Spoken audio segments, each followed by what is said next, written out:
Après avoir pris un petit déjeuner simple, Saosh partit se promener dans la forêt, comme il aimait le faire chaque matin.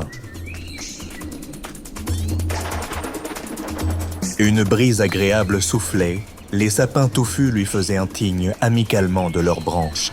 Les feuilles agitées des peupliers bruissaient, les oiseaux chantaient, lui racontant les secrets de la forêt, et un écureuil vif sautait de pin en pin. La forêt purifiait sa perception des schémas humains, qui l'empêchaient de voir le monde tel qu'il est réellement.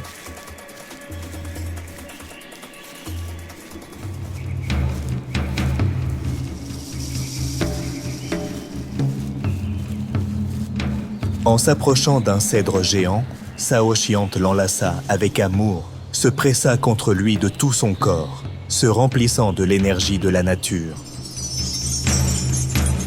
Les arbres sont des êtres plus sages et plus purs que les animaux, et encore plus que les humains. Ils puisent leur énergie directement du soleil, se nourrissant des vibrations les plus subtiles de la Terre, les vibrations de la lumière, transformant cette vibration.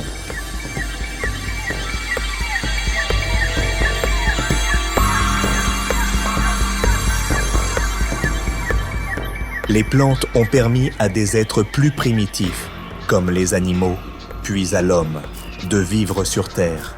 Et le fait de se trouver dans la forêt, parmi ces êtres élevés et plus sages, rapprochait Saoshyant des hauteurs lumineuses de l'univers.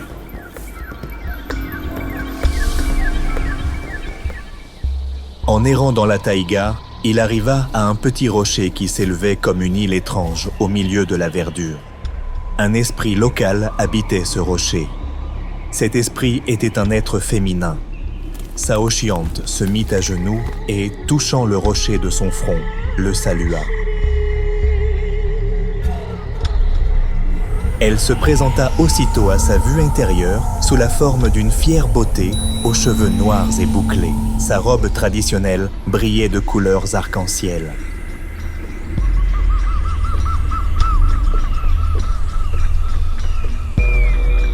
Qu'est-ce qui t'amène ici, Saoshyant? En passant par ici, je ne pouvais pas ne pas te saluer. Je suis Ayami Kaichi Arzana. Tu t'es lié à lui, donc je ne te ferai pas de mal, mais sinon, fais attention, je pourrais voler ton âme. Elle rappela à Saoshyant la dame de la montagne de cuivre ou la reine des neiges, qui avait aussi enlevé les âmes de Danilo et Kei. La vision se dissipa. Saoshyant se leva et continua son chemin, admirant la beauté de la nature primitive. Tout autour était habité par des esprits, les rivières, les sources, les arbres couverts de mousse, les pierres. Les esprits sont les êtres les plus anciens qui habitent la terre, où l'homme n'est qu'un invité. Les esprits vivent démarre des milliers, des millions d'années, et la vie de l'homme, comparée à la leur, est aussi courte que celle d'un microbe comparée à celle de l'homme. Les esprits ont formé sur la Terre une véritable civilisation primitive, dont la connaissance se révélait aux hommes à travers leurs intermédiaires, les chamans.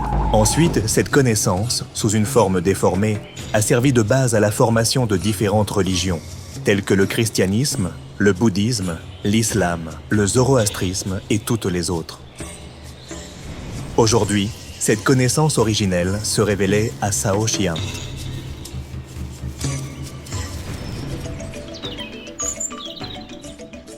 Un jour, alors qu'il ramassait du bois pour le feu, Saoshyant demanda « Chaman, comment puis-je développer mes capacités chamaniques ?»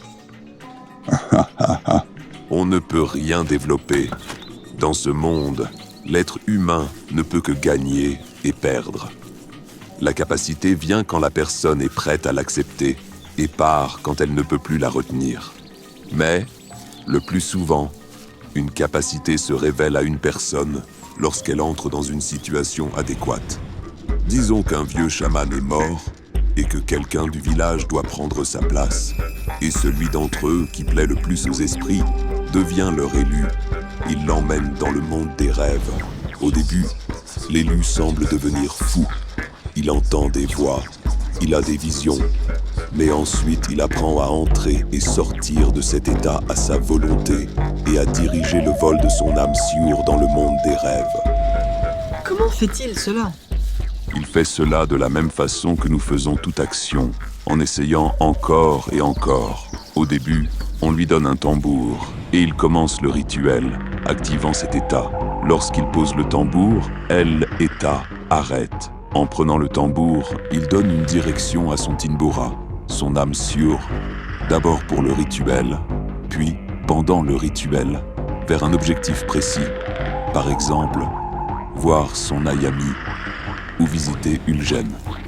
C'est ainsi qu'il atteint la maîtrise de son état intérieur et apprend à contrôler son Tinbura selon sa volonté et non pas à se laisser porter par lui. Peut-on guérir ainsi les maladies mentales? Oui, et pas seulement ce que vous appelez des maladies. C'est comme cela qu'on doit prendre contrôle de son imagination douloureuse, qui rend vraiment malade si elle n'est pas maîtrisée. Comment créer une telle situation pour obtenir le don du chamanisme? Toi, habitant la ville, la première chose à faire est d'envoyer ton Tios à Erlik, c'est-à-dire enterrer ta mémoire. Considère ton passé comme n'étant pas le tien, mais celui d'un autre.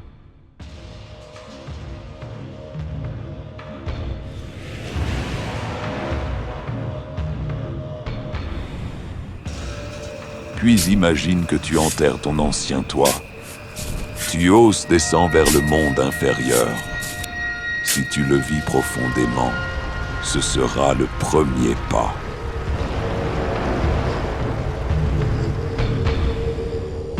Mais Tios peut ne pas mourir complètement et revenir à toi.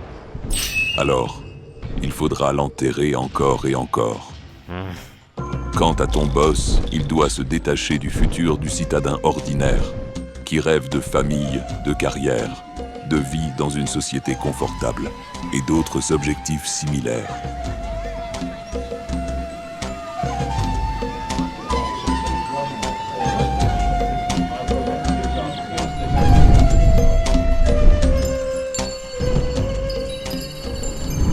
Tu dois imaginer ton avenir quelque part dans la forêt, ou, mieux encore, dans le monde des rêves, avec les esprits et les dieux. Ensuite, tu dois entrer en contact avec des lieux sacrés pour que leurs esprits te touchent. Et si tu trouves ton lieu sacré, où tu rencontreras Ayami qui t'aimera, tu obtiendras un esprit protecteur. C'est là que pourra commencer ton initiation en tant que chaman. Ensuite, lorsque ton culte partira vers Ayami, elle te guidera dans le monde des rêves. Et tu pourras recevoir ton Tinbura, ta vocation chamanique. Comment puis-je trouver mon lieu sacré? Tu ne le trouveras pas toi-même. Seul un autre chaman peut te montrer ces lieux. Ces lieux sont partagés entre les dieux et leurs esprits. La première chose est que tu découvres de quel dieu provient ton âme sûre, avec quelle destinée tu es né, puis nous chercherons le lieu lié à cette divinité. Quels sont les types de destinées? Il y a des rêveurs qui vivent dans le futur, détachés de leurs ancêtres, de leur chemin et de leurs traditions. Ce sont les gens d'Ulgen qui bâtissent l'avenir.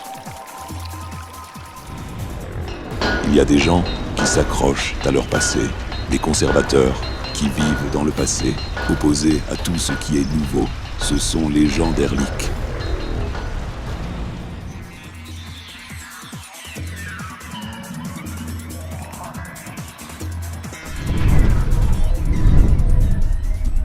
Pragmatiques, avec un fort désir de posséder des choses, indifférents au passé comme à l'avenir lointain. Ce sont les gens du Maï. À l'opposé, il y a les gens pas de ce monde, qui ne s'intéressent pas à l'accumulation, sans ambition particulière, désir ni attachement, attirés uniquement par l'éternité, amoureux de la contemplation. Ce sont les gens de Tengri. Enfin, il y a des personnes créées par les assistants des dieux. Leurs qualités ne sont pas aussi marquées. mais elles sont quand même réparties en 4 grandes catégories. Pour chacune d'elles, il existe des lieux où elles trouvent leur Ayami.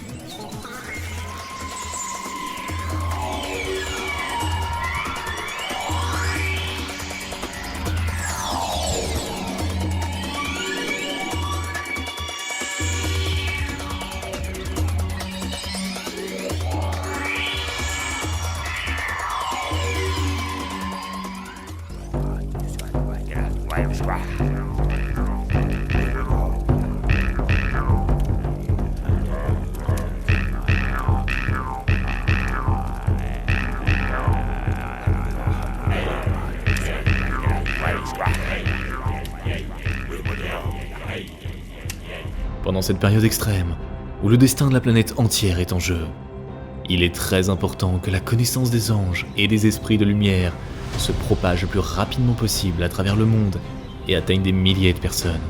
De cette façon, nous pouvons changer l'avenir de toute l'humanité. Alors nous nous tournons vers toi, chère âme de lumière. Partage la connaissance concernant nos livres sages et nos films. Partage les liens vers des vidéos ou des dessins animés. Tout cela est disponible et gratuit. Invite les femmes à des pratiques individuelles, des webinaires et des séminaires, et le grand esprit de lumière t'aidera, à toi et à ta famille, en dirigeant une énorme quantité d'énergie pour réaliser tous tes désirs. Les esprits lumineux et les anges t'aideront, à toi et tes proches dans tous les domaines. Le fil de la lumière et de l'amour de ton cœur atteint le cœur des femmes en recherche. Et la création du bien, la diffusion de la connaissance de lumière dans le monde commence. Rejoins cette mission de lumière. Aide les gens et Dieu t'aidera.